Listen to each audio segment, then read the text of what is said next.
Creo que en los años que van del 2003 al 2015, a grandes rasgos, creo que tiene como dos grandes etapas, ¿no? Una primera etapa que está asignada por un reordenamiento del sistema universitario y sobre todo una inyección de financiamiento del sistema universitario público muy importante. Eso alivió una situación de tensión tradicional entre el mundo de la comunidad universitaria, el mundo de los docentes, de los no docentes, en relación a un Estado que tenía un conjunto de deudas muy importantes, desde la perspectiva no solo de los salarios de cada uno de los trabajadores, sino también de los temas de infraestructura, que nuestras universidades tenían déficits enormes.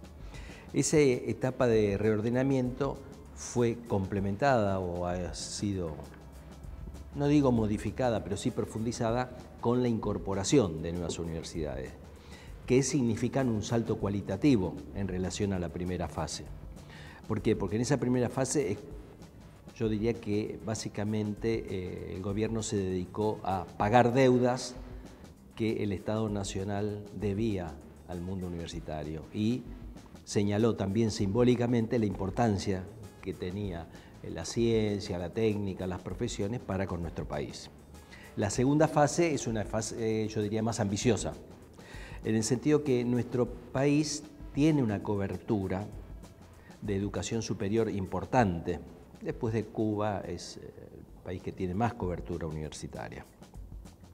Y que hay otros países de la región bastante más atrasados en cuanto a proporción de estudiantes de educación superior en relación a la población, que se dieron una política de mejorar esa situación. Cuando la cobertura es muy baja, esa mejora es relativamente sencilla, porque de lo que se trata es de incorporar ya no solo a las élites, como ocurría antes, sino a las capas medias al mundo universitario, cosa que en nuestro país se dio ya hace décadas. Para nosotros el desafío es más difícil, que es trascender las capas medias, que están ubicadas en las grandes ciudades, en Córdoba, en La Plata, en Buenos Aires, en Santa Fe, y que tienen un acceso más o menos amable al mundo universitario. El desafío era trascender eso. Y ese desafío está siendo cubierto con la incorporación de nuevas universidades, buscándose que al menos en cada provincia haya una universidad y que en los centros poblados más importantes, en particular del área metropolitana, que tiene 11 millones de habitantes, también tenga una cobertura acorde con las dificultades, yo creo que de la circulación y del transporte del área metropolitana. Con esta política de incorporación de nuevas instituciones universitarias, lo que se logra es una facilidad de acceso para sectores que antes no se incorporaban a la educación superior. Le cuento una anécdota. Cuando se armó esta universidad, para que se cree una universidad nacional nueva, hay que hacer un proyecto institucional. Yo lo hice como, digamos, como fundamento de la ley que después iba a salir sobre la universidad. Y hizo un cálculo de cuál iba a ser la demanda estudiantil en este territorio, viendo la cantidad de alumnos secundarios, haciendo una proyección de algunas, lo que yo llamo asignaturas pendientes, ¿no? De gente mayor que no ha podido venir a la universidad, y me dio un cálculo de 800 alumnos por año. Pues bien, el primer año vinieron 3.000, el segundo año vinieron 5.000, después 5.000, el año pasado 9.000, y este año no sé cuántos vendrán porque ahora estamos en plena inscripción para el 2016. Calculé 800, fueron 3.000. ¿Qué ocurría? Que yo veía una situación dada, una fotografía, y había una película de mejoramiento económico de los sectores populares, que en mi proyecto no atiné a darle la dimensión que correspondía. Y cuando mejora la situación del trabajo, no solo en los ingresos, sino en la estabilidad, cualquier ser humano piensa ya no solo en términos de qué voy a hacer dentro de una semana, dentro de 15 días, dónde consigo una changuita, sino en términos de un año, de 2 años, de 3 años. En el plano económico esto se revela en los temas de créditos, ¿no? La gente cree que puede buscar un crédito a 1 año, a 2 años para comprar electrodomésticos, para comprar otras cosas. Y en el plano educativo se plantea en, ¿puedo encarar actividades de largo plazo. Educación superior. Educación superior son 5 años.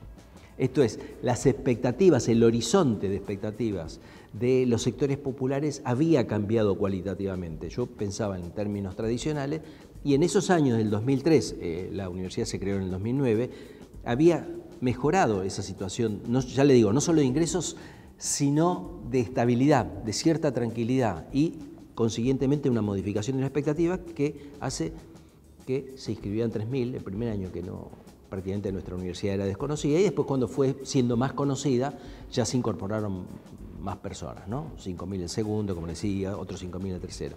Y esto que lo estoy contando porque lo conozco más en detalle, yo creo que es extensivo también a otras universidades. Esto es, esta segunda etapa que menciono de la política universitaria desde el 2003 a la fecha, lo que hace es responder a una demanda que estaba contenida en la sociedad argentina. Y por eso esta explosión de nuestras universidades. El mito de Mi hijo el doctor, que es de fines del siglo XIX, es un tema muy sentido en la sociedad argentina. Por suerte, en otras sociedades eso no ocurre, ¿no? En el año 55, con el golpe de Estado que echó al gobierno de General Perón, un almirante dijo, esta revolución, ellos hablan de revolución, un golpe de Estado, ¿no? Sangriento, esta revolución vino para que el hijo del barrendero sea barrendero.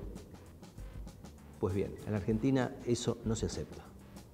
En la Argentina se plantea que puede haber movilidad social ascendente, que el hijo de alguien que no tiene calificación puede ir al secundario y puede ir a la universidad. Y ese es un mito muy presente en las capas medias y en los sectores populares. Cuando andamos mal económicamente no se puede cumplir. Cuando andamos bien, el pueblo lo trata de hacer. En el caso de la Universidad Nacional Arturo Jauretche, nosotros elaboramos los planes de estudio teniendo en cuenta 2 aspectos. Por un lado, cuáles eran lo que se denomina áreas de vacancia en la Argentina en materia de carreras. Esto es, uno puede hacer un análisis de qué carreras son más numerosas en términos relativos y qué carreras son aquellas en donde se requieren más profesionales y no se están logrando. Segundo tema, ¿en qué medida este territorio podía dar respuesta a esas áreas de vacancia? Una cuestión son las necesidades nacionales y otra las posibilidades de respuesta desde acá. Aquí estamos bastante bien parados en el sentido que este territorio está a 25 kilómetros de la ciudad de Buenos Aires y a otro tantos kilómetros de la ciudad de La Plata, en donde están las 2 universidades más importantes de la Argentina y que tienen muchos profesionales con muy buen nivel y muchísimos con una vocación académica que en varias oportunidades, a veces las universidades más tradicionales no le dan porque tiene una pirámide de edades un poquito anquilosada. Entonces no teníamos tantas dificultades en cuanto a lograr docentes con un buen nivel de calidad.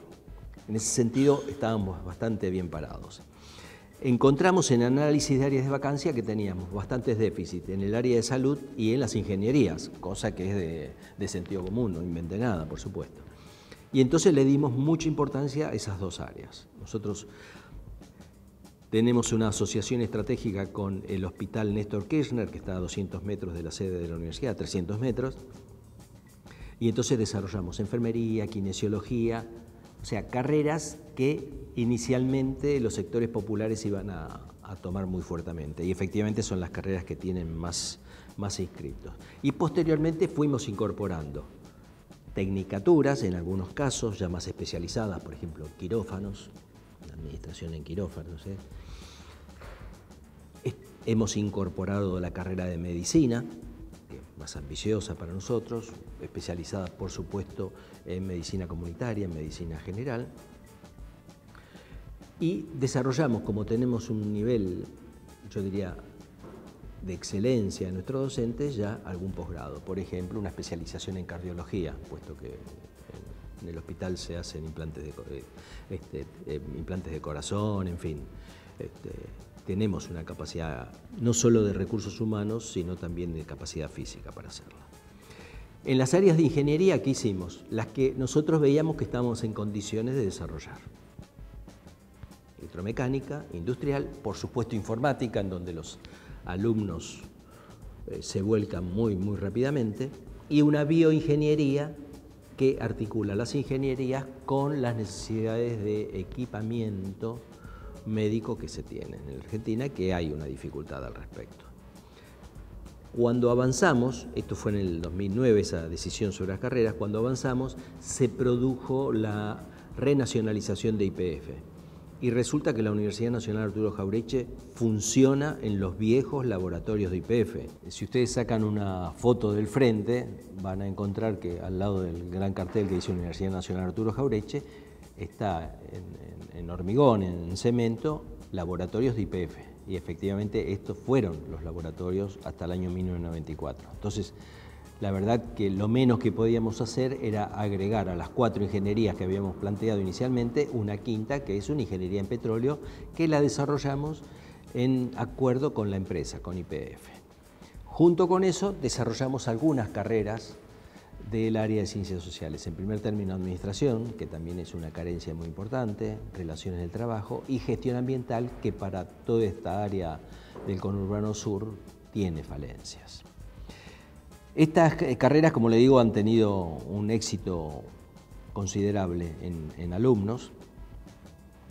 Hemos ido creando una comunidad universitaria. A esta altura tenemos unos 800 docentes, un poquito más, y apenas unos 200 no docentes. La relación docente-no docente debe ser de las mejores de la Argentina. Nuestros planes de estudio y sobre todo los docentes universitarios crean que nuestras dificultades, nuestros problemas, nuestros interrogantes son los temas que tiene que abordar el desarrollo científico y las investigaciones. No siempre ha ocurrido así. En general, como hay fuentes de financiamiento internacionales, bueno, los que financian esas investigaciones tratan que la materia gris de cada país discuta de esos temas, que a veces no son los prioritarios para nuestro país. Entonces, primera gran cuestión es que los planes de estudio y los docentes estén compenetrados con que nuestras dificultades sean objeto de investigación, objeto de reflexión, con los elementos teóricos, técnicos que tengamos. Yo siempre digo que no se trata tanto de repetirlo o de contarlo a Jauretche, sino de implementar sus ideas en las áreas más alejadas de las ciencias sociales. Esto es, él hablaba, por ejemplo, de colonización pedagógica, ¿no? Que la soncera madre era, la civilización que venía de afuera era extraordinaria y nosotros éramos unos brutos, los bárbaros, que no sabíamos nada. Cambiar esa mentalidad. Pero eso, cambiar esa mentalidad no entre los historiadores, entre los cientistas sociales, cambiar esa mentalidad en los ingenieros, en los médicos, en los enfermeros. O sea, yo a eso le llamo implementarlo, Jauretche. Ese es el primer tema, porque si no es imposible abordar el segundo, que es una colaboración estrecha de la universidad con la sociedad, con el mundo empresario, con el mundo político, con la sociedad en general. Si no hay un divorcio permanente.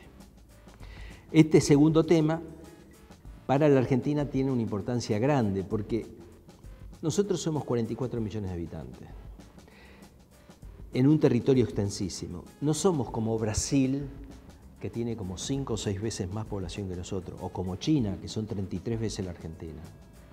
Esto es, nosotros no, si queremos un proyecto de desarrollo, de crecimiento y de mayor justicia social en Argentina, no podemos tener una propuesta socioeconómica basada en mano de obra barata, estilo los chinos con los textiles y esas cosas, porque somos pocos. Aunque fuéramos muy reaccionarios, no podríamos desarrollarlo porque no tenemos la cantidad de gente para hacer eso.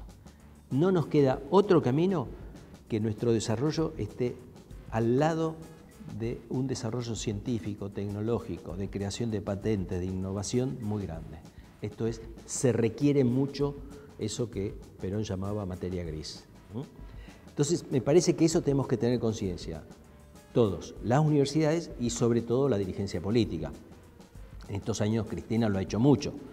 Espero que el próximo presidente, que Daniel Scioli, acompañe y profundice eso. Sí, lo otro es directamente la idea de compremos las cosas hechas. Que eso es pan para hoy, hambre para mañana. Efectivamente, si uno compra las cosas hechas en otro lado, seguramente en algún lado del mundo va a ser mejor que en la Argentina. No en todos los aspectos, pero no. Si no desarrollamos un mercado interno, al principio nos divertimos todos con las cosas importadas. En 5 años, en 10 años, llegamos a que nadie tiene ingresos para hacer nada ni para comprar nada. Esto no es un proyecto serio de país. Ignorar que el mundo científico y tecnológico debe ser un motorcito del desarrollo económico y de la justicia social. En ese sentido, me parece que tenemos una obligación los universitarios de creer que nuestros problemas son importantes para la ciencia, e investigar en función de eso, y entonces de ahí aportar al mundo empresario para que se dé un proceso de innovación también ahí. Acá tienen una gran responsabilidad, por supuesto, el mundo de la economía, el mundo de los empresarios argentinos. Nosotros todavía tenemos una economía muy desnacionalizada y entonces la lógica de la política tecnológica y de investigación de las empresas que son filiales de empresas de otros países no es la que yo planteo, naturalmente. ¿No? En la medida en que piensan políticas globales, muchas veces la investigación no está centrada en el desarrollo argentino, sino de pronto en la comodidad de que en tal país hay tal investigador, etcétera, etcétera. En algún caso seremos favorecidos nosotros, pero en la inmensa mayoría de los casos no. Son lógicas distintas. Ahí se requiere una intervención fuerte del Estado para que se lleve adelante esa política. Básicamente el CIN, como le llamamos, Consejo Interuniversitario Nacional, tiene 2 plenarios ordinarios anuales y siempre nos olvidamos algún tema, así que hacemos algún plenario extraordinario o algún tema de urgencia. El de La Plata fue el segundo de este año ordinario y ya el próximo va a ser en marzo. Ahí lo que es muy ordenado el CIN, tiene un conjunto de tareas que esas tareas están personificadas en comisiones de trabajo. Hay un área referida a asuntos académicos, un área económico-financiera, un área de posgrado, un área de acreditación, un área de extensión. En cada una de esas áreas hay un informe del respectivo rector y una discusión entre todos. En algunos casos las discusiones son mayúsculas y en otros casos se aprueba por unanimidad. En el plenario de La Plata no hubo mayores novedades que yo tenga que contar, sino porque más bien en el anterior plenario habíamos aprobado ya un documento del CIN planteando cuáles eran los desafíos futuros para el mundo universitario. En La Plata simplemente reiteramos eso, vinieron algunos funcionarios nacionales y provinciales, vino el ministro de Seguridad, que yo recuerde, el director general de Migraciones. Muchísimas veces también ese ámbito es utilizado por funcionarios nacionales para contar cosas que a veces el mundo universitario desconoce. Por ejemplo, en el tema de migraciones, el tan importante referido a los estudiantes extranjeros. Y hay más facilidades con el mundo latinoamericano, pero a veces dificultades. Y plantear nuestros problemas, ¿no? Cada rector levanta la mano y dice, bueno, a nosotros nos ocurrió tal cosa, tal otra, cómo se corrige, etc. En materia de seguridad, que vino Berni, agradeció muchísimo porque hay varias universidades que tienen ya formación en temas de seguridad, licenciaturas, en diplomaturas, incluso en algunos casos de formación de personal policial en algunas licenciaturas, y se habló de las necesidades de profundizar eso. En otros encuentros ha venido el ministro de Ciencia y Técnica, por supuesto el secretario de Política Universitaria viene siempre a esas reuniones y en esta lo que nos relató, un tema caro en el doble sentido de la palabra, a los rectores, nos habló del presupuesto, porque en esos días se aprobaba cómo había ido, las negociaciones, hasta dónde se había llegado, etcétera, etcétera. Ese fue el plenario de La Plata. La verdad que fuimos muy bien recibidos por el presidente de la universidad. En La Plata no hay rector sino presidente. Las reuniones se celebraron en la Cámara de Diputados de la legislatura de La Plata. Lo que yo planteaba antes de civilización y barbarie, que afirmaba Jauretche, es una constante en todo el mundo periférico. En general, siempre, el mundo periférico, hay más relaciones en materia de ciencia y técnica con el mundo central que entre nosotros. Eso ocurre en Asia, ocurre en África y ocurre en América Latina. Muchísimas veces nosotros conocemos más a los pensadores de Dinamarca que a los colombianos. Desandar ese camino, rehacer ese camino, o sea, hacer la patria grande, no en las palabras, sino en lo cotidiano, es una tarea que no es de un minuto. Por ejemplo, ¿qué relaciones tenemos nosotros con las universidades bolivianas? ¿Qué relaciones tenemos con las universidades paraguayas? ¿Se entiende? Que eso esté en el foco. En estos años se ha ido avanzando mucho a través de IESAL, que es el Instituto de la UNESCO para América Latina, en distintos organismos de redes de universitarios, pero tenemos que trabajar muchísimo más en intercambio de profesores, que todavía hay poco, y sobre todo en intercambio de experiencias, de textos, de investigaciones. Muchísimas veces se mira más, ya le digo, a los países centrales que entre nosotros mismos. En estos días ha habido una inauguración de un aeropuerto boliviano por parte de Evo Morales, y él que dice, soberanía tecnológica para que haya soberanía política. Esto es, necesitamos de una relación mucho mayor entre nuestras naciones. Entonces, hay avances con algunas universidades más, con algunos países de América Latina más. En el caso argentino, yo creo que con las universidades brasileñas hay cercanía, con universidades colombianas, con otros países hay menos, pero tenemos que trabajar muchísimo más al respecto.